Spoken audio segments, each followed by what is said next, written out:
안녕하세요. 오늘도 새로운 산업 동향을 분석해보는 박수호 기자의 보이는 경제 시작해보도록 하겠습니다. 오늘은 애널리스트 사이에서도 굉장히 미녀 애널리스트로 꼽히면서 유통 분야에서 최고의 전문가로 인정받고 있고, 최근에는 이렇게 유통의 기관이라는 책도 발간한 우리 오리나 애널리스트를 오늘 자리에 모셨습니다. 어서 오세요. 안녕하세요. 네, 오늘 아침부터 이렇게 나와주셔서 감사합니다. 네. 아닙니다. 불러주셔서 감사합니다. 특히 이제 오늘 다뤄볼 종목 중에 하나가 뭐 이런 이제 뭐 쿠팡이라든지 아니면 지금 그 나스닥에 상장했으니까 네네. 아니면 또 이마트라든지 뭐 할 이야기들이 참 많은데요. 네네. 특히 이제 유통이라는 것 자체가 큰 섹터로 보면 정말 우리 소비재를 사고 파는 거니까 네. 굉장히 좀 그 많은 사람들이 관심을 가질 수밖에 없는 종목들이 많은데, 자 오늘은 일단은 유통주, 그러니까 뭐 요즘에는 주린이들이 많으니까 특히 유통주에 대해서 관심이 참 많은데 보복 소비라는 이야기가 좀 나오고 있어요. 네.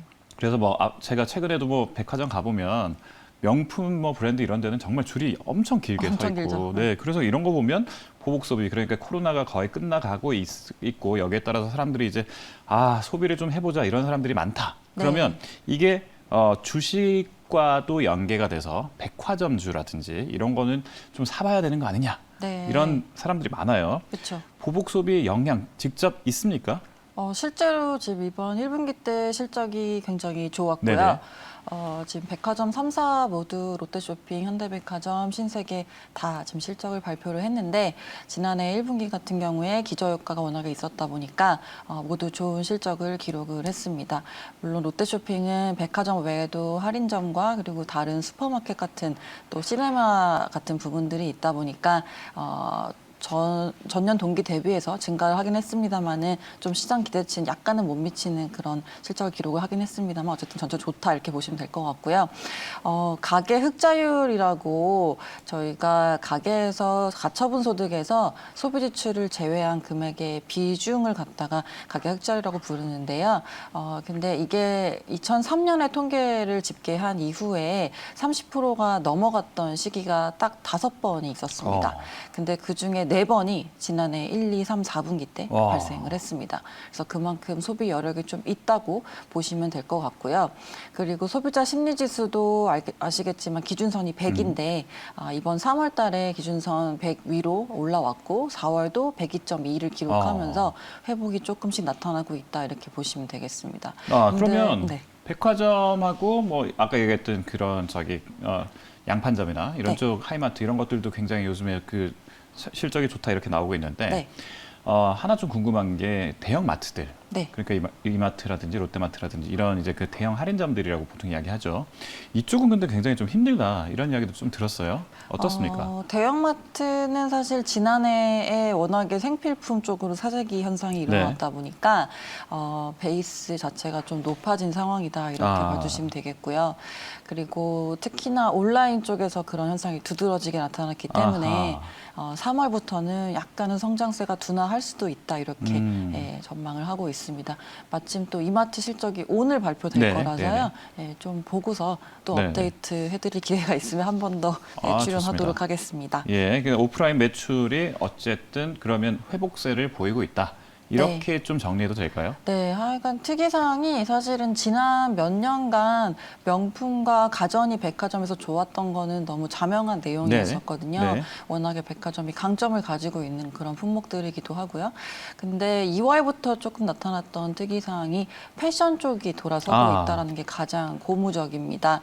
아시겠지만 이제 명품이나 가전은 사실 수익성이 그렇게 높은 품목은 아니기 때문에 많이 팔려도 백화점 마진에 도움을 크게 주지는 않거든요.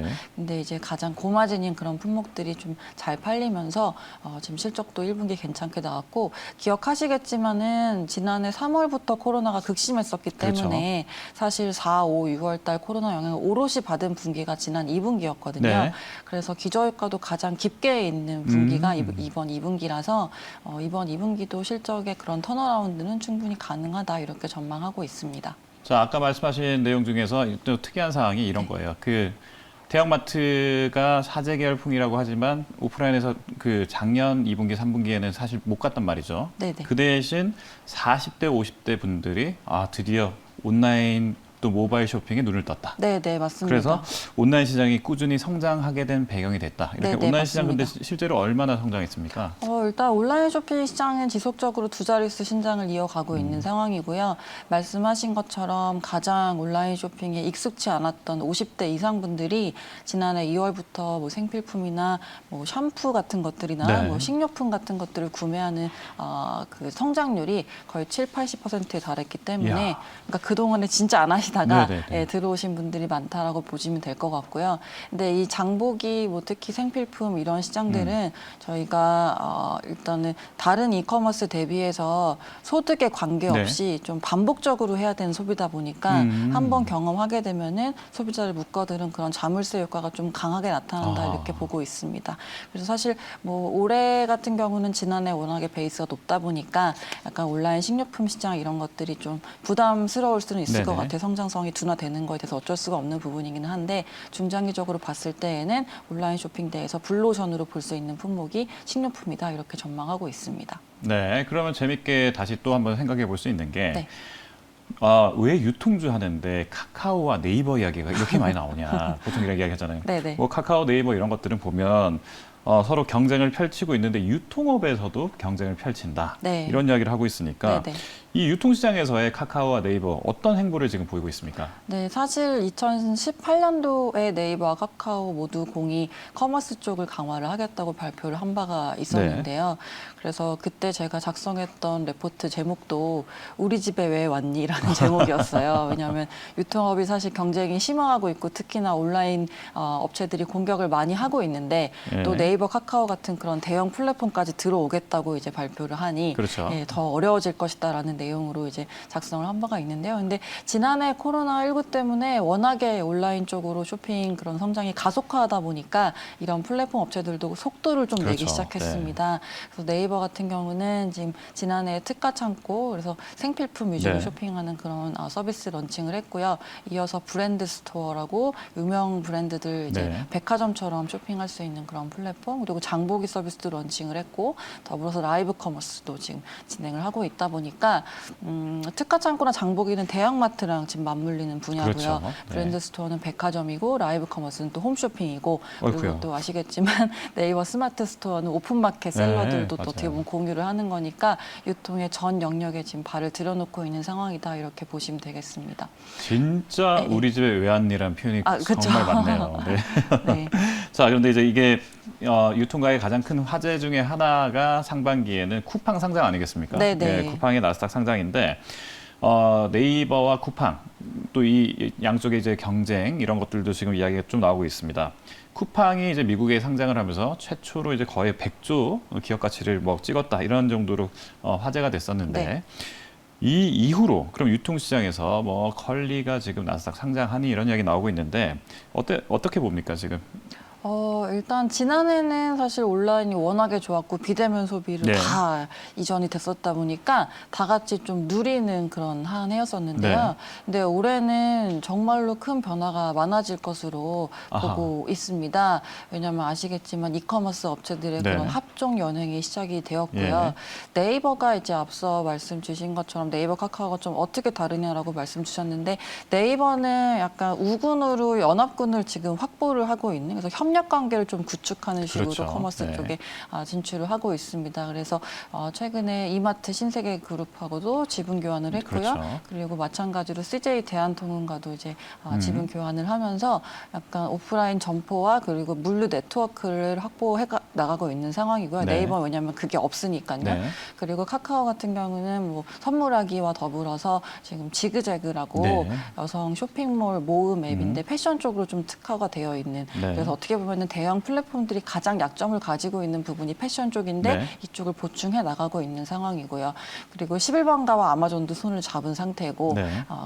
또 이베이 코리아라는 대여가 네. 갑자기 대여가 되었지만 이런 매물이 좀 나와 있다 보니까 본입차는 좀 미뤄져서 5월 말이 될 것 같고요. 그래서 네. 이런 뉴스들이 좀 산재해 있다 보니까 지난해는 다 같이 좋았지만 올해는 변화가 많다 보니 좀 출혈 경쟁은 불가피하다 이렇게 전망을 하고 있습니다.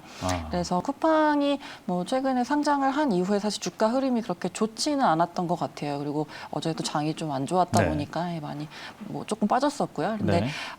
지금 최근의 행보를 좀 보시면 쿠팡 구인 사이트에서 네. 지금 임원분들을 뽑고 있는데 엄청 많습니다. 네. 싱가포르 리테일 담당 그리고 물류 그렇죠. 담당 네네. 그리고 또 오퍼레이션 담당 이렇게 세 분을 뽑고 있습니다. 네. 그래서 쿠팡이 지난해 8월 달에 이제 OTT 서비스 업체인 그쵸. 훅을 인수할 때만 해도 뭐 넷플릭스 같은 그런 서비스를 붙이려고 하는구나 정도로 생각했었는데 사실 이게 싱가포르 진출까지도 좀 염두에 예. 두고 있었던 게 아닌가라는 합리적 추정을 하게 하고요. 네. 그래서 실제로 동남아 쪽에서 동남아 이커머스 시장이 굉장히 인구도 풍부하고요. 그리고 네. 모바일 보급률도 높고 아직까지 인터넷 쇼핑 침투율이 크지 않다 보니까 다들 중국 다음으로 굉장히 커질 시장으로 보고 있는 지역이에요. 네.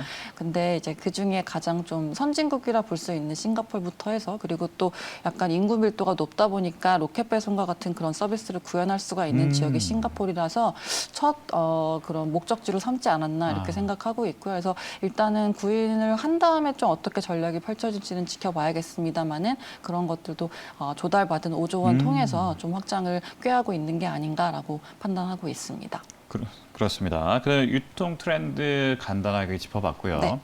최근에 사실 저희가 이제 유통이라고 하면 네. 뭐 어렵게 생각할 것이 없이 우리가 뭐 이거 사고 파는 것 자체가 다 유통 아니겠습니까? 그렇죠. 네. 근데 지금 이제 오프라인 매장에서 재밌게 보고 있는 부분이 뭐냐면 무인 점포예요. 그렇죠. 저희 아파트에도 이렇게 상가를 보면 아이스크림 가게가 아. 무인으로 다 이렇게 돼 많이 있고. 생겼죠. 예, 네. 그리고 또 뭐 커피 이런 카페들은 무인이 굉장히 지금 많이 생겼는데 네네. 이런 이제 오프라인에서 이제 오프라인보다 온라인 시장이 먼저 커질지 하나 여쭤보고요. 두 번째는 이런 무인 점포 시장은 어떻게 형성될 것인지. 일단은 무인 점포라는 게 여러 가지 형태가 있는데 지금 우리나라의 무인 점포 형태는 사실 점원이 했던 거를 손님이 대신해주고 있는 그런 그렇죠. 형태잖아요. 근데 진정한 형태의 무인 점포는 아무래도 아마존 고처럼 천장에 카메라가 달려 있어서 제가 이걸 집었을 때 이게 얼마짜리고 이게 장바구니에 담겼다는 걸 자동으로 인식을 할 수 있는 그런 형태의 점포가 이제 무인 점포입니다. 근데 이 천장에 달리는 비전 카메라가 엄청 비싸거든요. 네, 그래서 아무래도 저희가 자주 가고 또 가장 최저임금에 대해서 부담이 큰 편의점 업체 위주로 좀 무인 점포 확산될 것 같은데 네네. 이 점주님들의 이제 그 비용 부담이 좀 크다 보니까 네네. 이런 것들은 좀 중장기적으로 봐야 될 것 같고요. 그렇지만은 거스를 수 없는 대세인 거는 확실합니다. 네네. 예, 그래서 저희가 사실 장바구니를 대형마트 가셔서 보시면은 쇼핑하려고 담았다가 네. 계산하려고 다시 꺼냈다가 아이고. 또 담아가지고 차에 가잖아요. 그렇죠. 그래서 그런 네. 거에 쓸데없는 그런 맞아요, 과정들을 맞아요. 단축을 시키는 그런 노력들이 나타날 것이라고 전망을 하고 있습니다. 네. 자, 아까 네이버 이야기를 하다 보니까 그 라이브 커머스 이야기가 나왔습니다. 네네. 그 라이브 커머스라는 게 사실은 이제 그 홈쇼핑을 온라인으로 옮겨왔다 이 정도로 생각했었는데 지금은 그게 아니라 라이브 커머스 특유의 이제 하나의 섹터가 만들어졌다 이런 이야기를 하고 있는데 네. 라이브 커머스는 앞으로 자리를 잡을까요? 지난 2019년도에 홈쇼핑 업체들의 이제 총 거래액을 보시면 한 12조 원 정도거든요. 근데 저희가 2023년도까지 라이브 커머스 시장 규모를 한 8.5조 원까지 우와. 성장할 것으로 보고 있습니다. 그래서 꽤 많은 부분을 라이브 커머스가 대체할 것으로 전망을 하고 있고요. 그렇게 보는 이제 근거는 중국이 지난 2020년도에 라이브 커머스 시장 규모만 170조 원을 기록을 한 것으로 추정이 되고 있어요. 근데 우리나라 이커머스 시장 규모가 지난해 161조 원이었거든요. 그래서 물론 약간은 이제 국가 규모의 차이도 있긴 합니다만은 지금 중국은 전체 이커머스 시장 대비해서 라이브 커머스 침투율, 그러니까 라이브 커머스 비중이 한 8% 가까이 그렇죠. 되거든요. 네.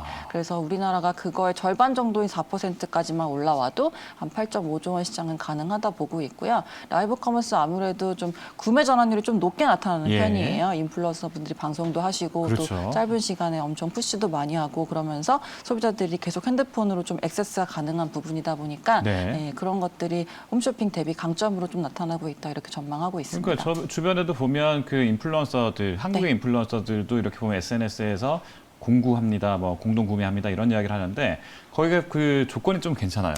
그래서 막 이런 거 하고 라이방이라고 하죠. 네네. 라이브 방송 뭐 이렇게 해서 판매도 하고 하는데 네.